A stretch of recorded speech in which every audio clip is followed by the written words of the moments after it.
Welcome back sa Ride with Ryan. For today's video, pinuntahan natin itong Ford Ranger Raptor dito sa Ford Cainta para ma-overview natin kung ano bang meron dito inside and out. Lahat yan dadaanan natin. Kaya naman tapusin mo hanggang sa huli. Malay mo, magustuhan mo, di ba? More on car review, food vlog, and travel vlog tayo dito. Kaya naman kung bago ka dito sa channel na to, like, share, and subscribe. Huwag kalimutan ha. Well, first impression ko dito, si Ford Ranger Raptor yung mas mature, bold, and aggressive looking para sa akin when it comes sa Ranger family ng Ford products. Na-surprise ako nung nalaman ko 3.0-liter V6 twin-turbo engine EcoBoost ito. And it comes with 397 PS at 5,650 RPM sa kanyang maximum power at 583 Nm of torque at 3,500 RPM. At may cylinder displacement na 2,956cc. Gasoline engine ang fuel type nito. When it comes to power, based sa mga numbers na yan, mas malakas talaga ito compared dun sa mga naunang release na Ford Raptor. 4x4 na 10-speed automatic transmission with electronic shifter. Isa sa nagustuhan ko dito ay ang kanyang front headlights. Equipped ito ng Matrix LED with adaptive front lighting system and automatic on and off function na combination ng C-clamp LED daytime running lamps. Meaning, every time na minamaneuver natin ang steering wheel, sumasabay yung LED lights niya at certain angle. Malaki yung headlights niya, pero hindi ibig sabihin para silawin yung kasalubong mo. Design yan para mag-improve yung visibility mo at night. And of course, yung automatic on and off function niya, kapag napadaan tayo sa tunnel or gabi na, ay automatic na siyang magbubukas. Of course, equipped na din ito ng LED fog lamps. Dito sa likod ay LED type na rin naman yung kanyang mga brake lights. Wala naman masyado na bago. Na-retain lang din yung design niya compared doon sa mga nauna pa. Para sa variant na to, mapapansin na twin exhaust na. Actually, isa ito sa mga una ko napansin. At may selectable exhaust mode din ito na makakapili ka ng tunog. Pwedeng quiet, sports, normal, at baha, which is yun yung pinakamaingay. Para sa akin, dito ko siya na-identify kung V6 ba ito or hindi. Si V6 yung naka-twin exhaust at single naman dun sa mga 2.0-liter engine na bi-turbo Raptor. Makikita na equip ito ng dual tow hooks, likod at harap. At kapag mas umilalim pa tayo, mapapansin itong metal underbody protection or skid plate, which is very useful naman talaga sa mga rugged terrain. Kakatukin ko, try nyo pakinggan. Walang duda na solid siya talaga.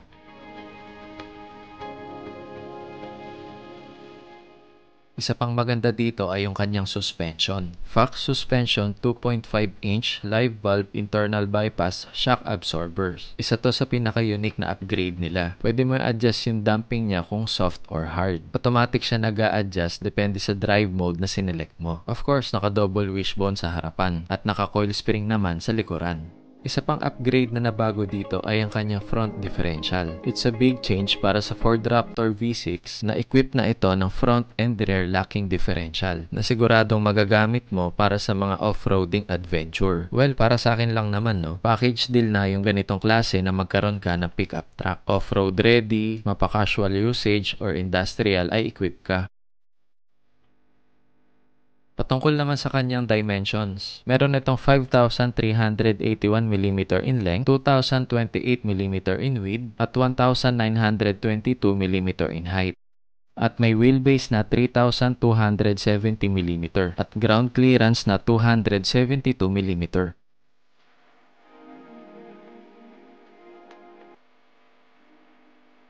Regarding sa kanyang wading depth, equipped ka for at least 850 mm. Mataas yung ganong value ng wading depth at alam mong may confidence kang makakadaan sa mga river crossing. Syempre with limitations pa rin. Included na dyan yung mga baha dito sa Metro Manila na alam mo na kaya nitong pick up at makakadaan ka. Estimate ko mga hanggang dito ata kataas yun. Discretion mo na kung ilulusong mo o hindi. Isa pa kung kaya naman, why not, diba? Well, iba rin naman kasi yung pakiramdam pag nasa actual ka na. Yung dito naman sa kanyang side profile, parang wala din naman halos masyado na bago. Except lang dito sa may kanyang stepboard. Hindi ko lang kasi masyado maalala ko ano itsura nung before. Pero ganito na siya ngayon. Sa side profile, alam mo agad na Raptor siya. Pinapakita niya talaga yung appeal at yung character nito. Compared doon sa mga common Rangers na nakikita natin sa daan. On top pa yung mga fender flares na nasa paligid nito. Kaya naman mas lumapad pa tignan. On top pa yung pinaka Ford grille niya dito sa may front fascia. Bumagay at mas naging masculine pa siya. Sa tire specs, equip ito ng 17-inch alloy wheels, 285/70 R17. BF Goodrich ang gamit nitong tire. Isa pang advantage dito ay yung kanyang front and rear ventilated large disc brake. Malaking advantage naman talaga ito compared dun sa mga ibang pickup na naka-drum brake. Of course, equipped na ito ng power folding, power adjustable with side turn indicator. At dito na rin naman nakalagay ang isa sa apat na 360-degree camera. Keyless entry na rin ito para hassle-free na lang every time nasasakay tayo dito. Patungkol naman dun sa kanyang track bed dimensions, available ito ng 1,420mm in length, 1,564mm in width, at 540mm in height. At tailgate assist na rin pala ito para hindi na rin tayo mahirapan sa pagbaba at pagtaas.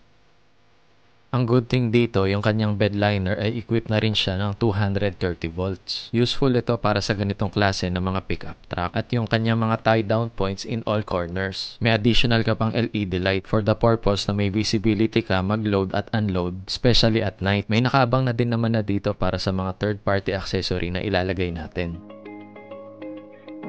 Kung safety and security lang din naman ang usapan, equip ka ng hill launch assist and rollover mitigation. Nandyan din naman ang hill descent control, perimeter alarm system, electronic stability program with traction control, with electric brake booster, anti-lock braking system plus electronic brake force distribution, electric parking brake, front and rear parking sensors, immobilizers, ISOFIX, and airbags. Total of 7 airbags para sa driver, passengers, side, curtain, and knee. O diba, sa braking system pa lang, ewan ko na lang kung di ka huminto.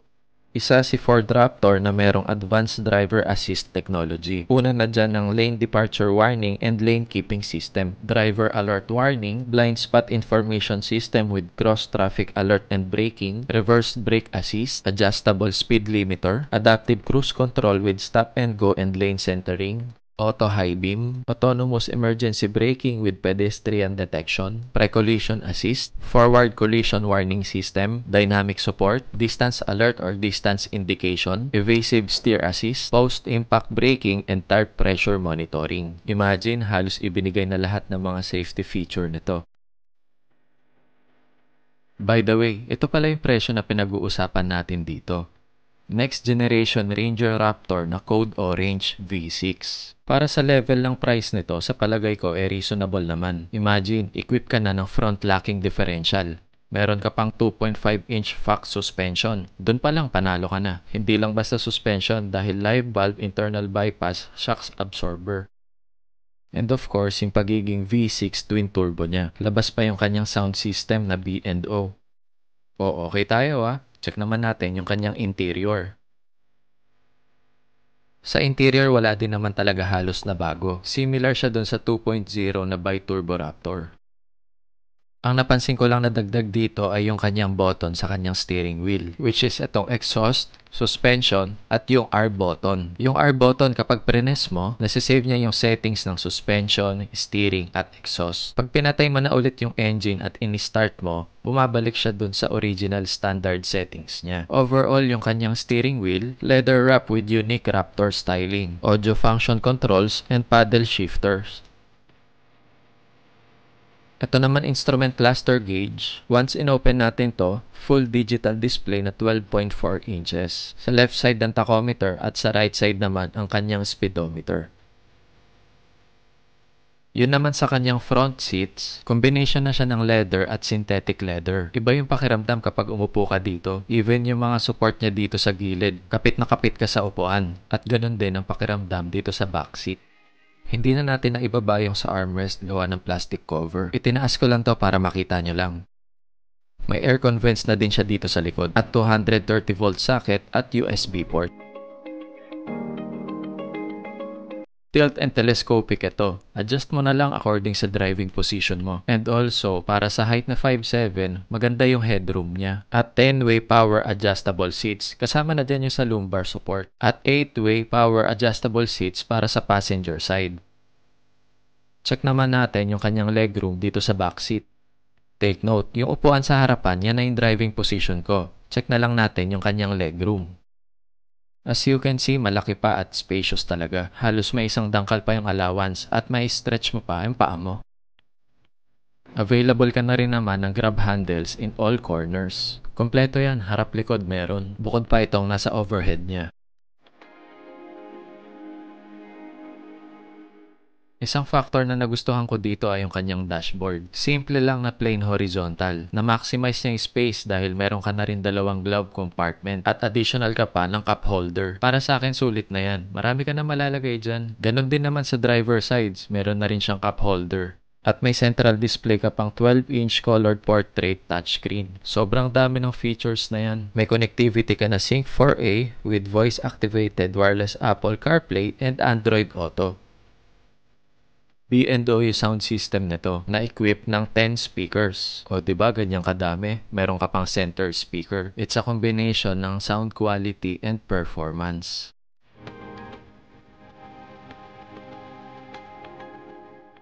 Dito sa may kanyang overhead, since 4x4 equip ito, may provision ka para sa mga auxiliary lights mo. Inabang talaga yan para sa mga third-party accessories na ilalagay mo. Kasama na dyan yung sunglasses holder and map light. And of course, yung kanyang sun visor.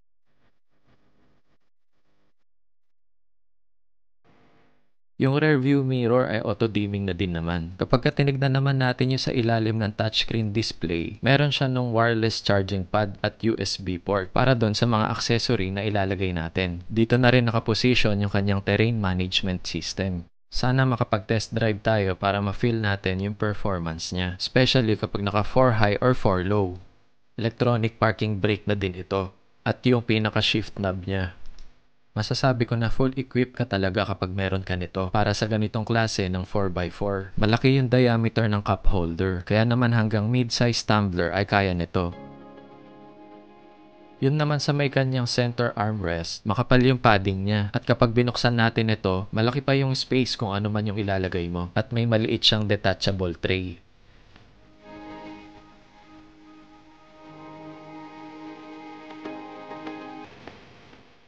Patungkol dito sa kanyang door panels, maganda din ang design. Maraming leather materials. Sa madaling sabi, soft touch leather ang tatamaan ng siko mo. Ganon na din naman sa mga passengers mo sa likod. Ganito naman na yung orientation ng pagbukas ng pintuan. Nakatago siya dito sa may side panel, so malinis lang din yung orientation ng sidings niya. Overall, in terms of convenience, safety, and performance, isa to sa magandang lineup pagdating sa mga pick-up trucks. I suggest na makabisita kayo dito sa Ford Cainta para mas makita nyo ng actual itong Ford Raptor. For general inquiries, ilalagay ko na lang sa description yung contact number, email address at iba pa. Nag-review lang talaga tayo nitong Ford Raptor V6. O paano? Napahaba na ata ang kwentuhan natin. Asahan kita next content ha. Like, share, and subscribe. Huwag kalimutan. Thanks for watching. Bye-bye!